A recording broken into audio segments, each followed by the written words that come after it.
There is no worse idea than cultural relativism. It all too easily morphs into moral relativism. If we cannot critique a culture, we certainly cannot fault the morality that gave rise to the culture.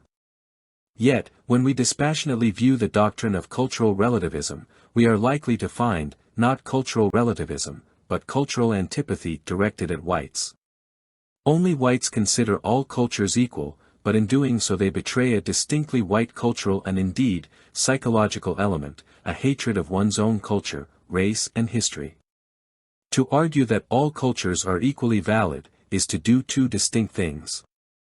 The first thing that is done is that we eliminate any justification for denigrating any other culture's strategies. We, through cultural relativism, immolate ourselves on the altar of cultural irrelevance. If all cultures are equally valid, our own culture is irrelevant. Any other culture can substitute for it. Which brings us to the second outcome of embracing the doctrine of cultural relativity. As cultural relativists, whites cannot find any justification for defending their way of life against the animosity or infiltration by other cultures. Cultural relativism is the doctrine of cultural extinction. The relativization of culture prohibits or at least puts severe constraints on the rights of defense. If your ruler, system, and mores are of no greater worth than those of another nation or people, why resist their encroachment into your territory? Indeed, this has proceeded so far as to throw into doubt our right to protect our homes and family. The life of an honest, family man, is deemed of no greater worth than the life and rights of a career criminal. Relativism takes us one step beyond the law of the jungle. According to the law of the jungle, the strong have the right to oppress the weak. Under the dictums of relativism, we lose even that right. The strength of the strong gives the powerful no more rights than the weakest of persons. But who does cultural relativism talk to? If one's culture or people have a history of warfare and cultural domination, to argue that all cultures are equal is to justify the domination of the weak, but the strong.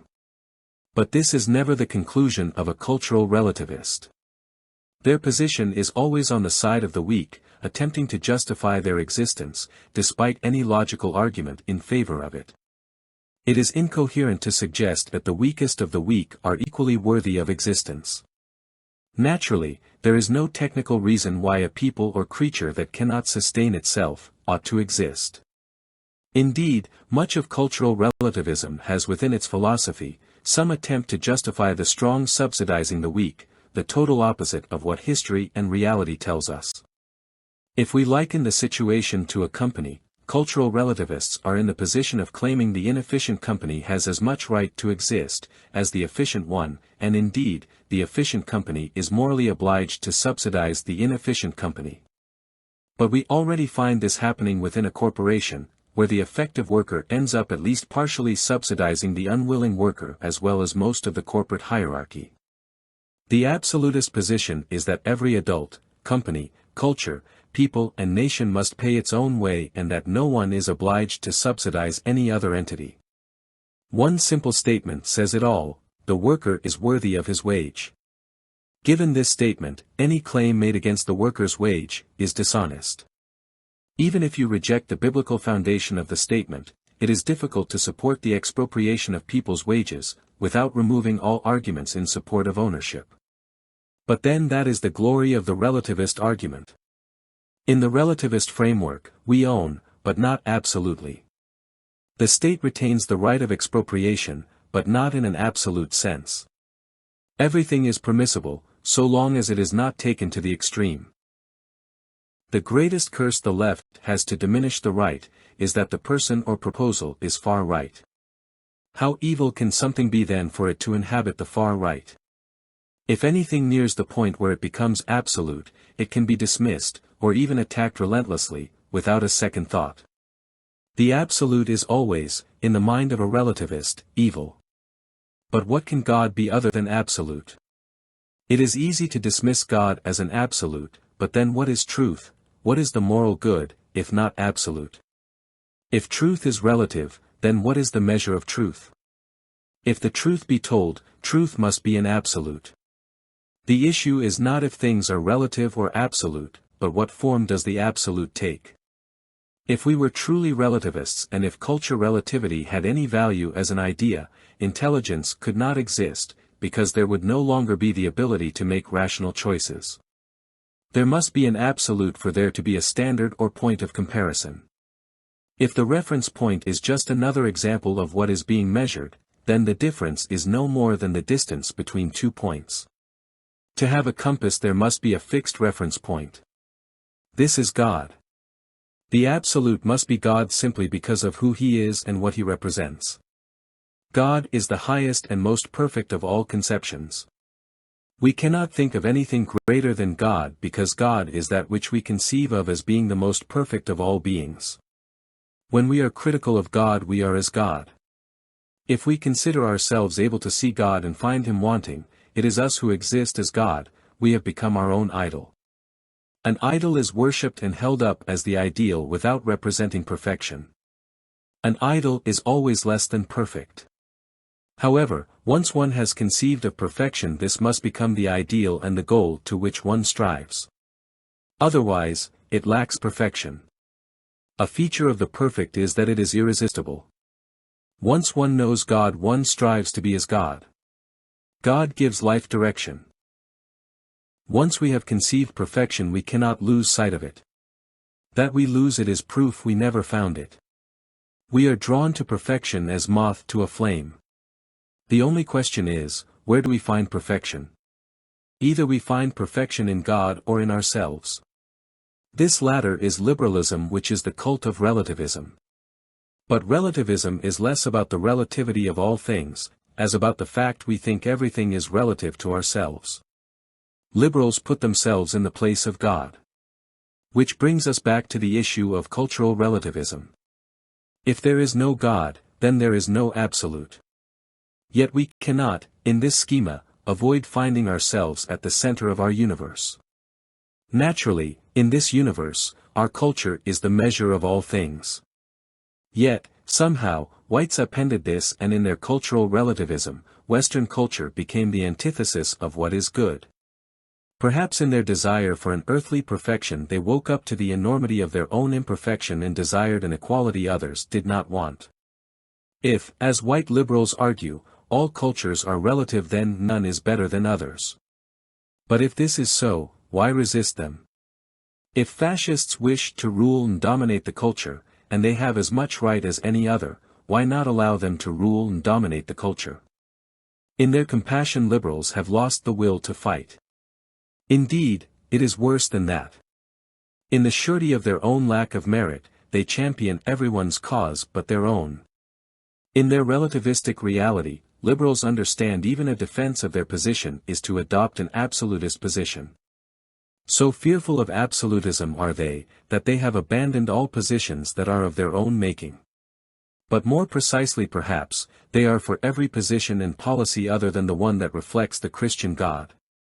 To try and make sense of their hypocrisy they will argue they are defending minorities from the oppression of the white majority. This concern with minority rights is not an issue in South Africa or Zimbabwe, nor in any African or Middle Eastern country. But that is the problem with relativism. One cannot be one without adopting it in an absolutist way. The last thing a relativist would want to argue is that absolutism is as valid a position as relativism. And so they become dogmatic in their rejection of all absolutist ideas.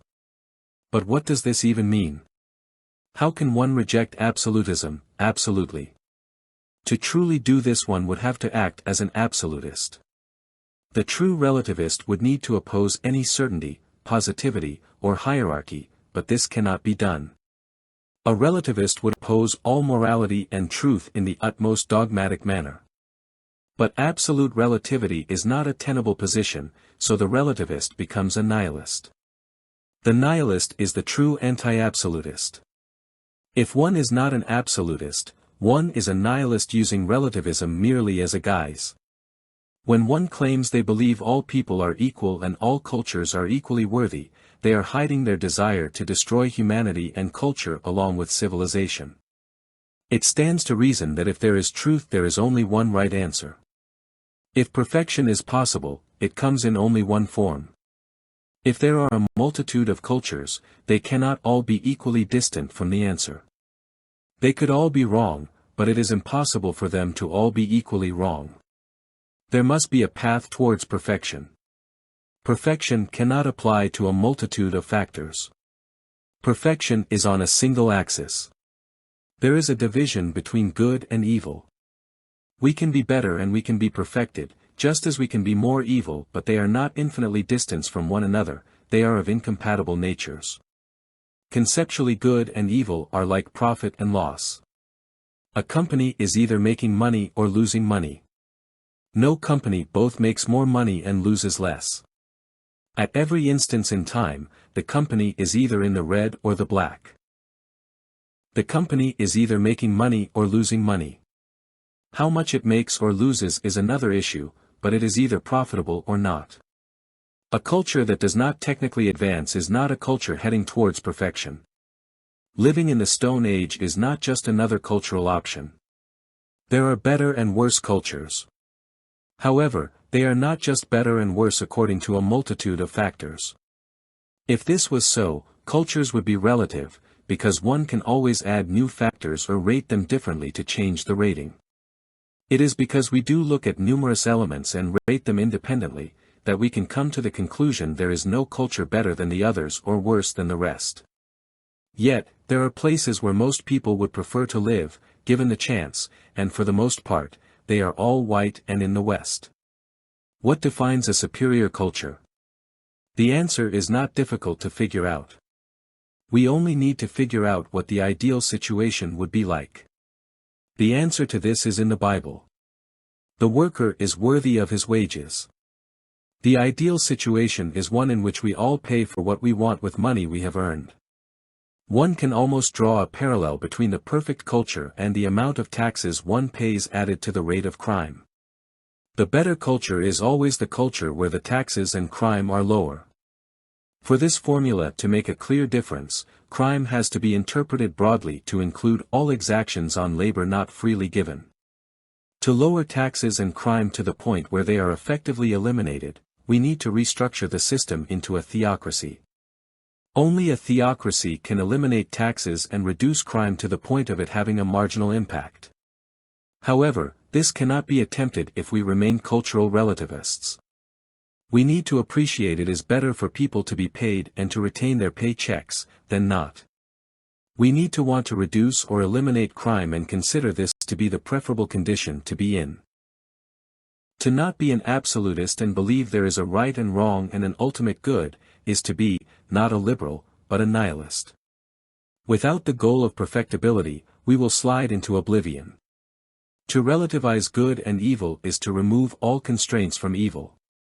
To argue, implicitly or explicitly that communism and fascism are as good as democracy and capitalism, or that the latter is as good or better than theocracy, is to open the door to the lowest common denominator. In short, if humanity is to survive, we must grasp hold of what is the greater and the more perfect and let loose that which is suspect. Cultural relativism will end either with the destruction of humanity or with the onset of a pure theocracy.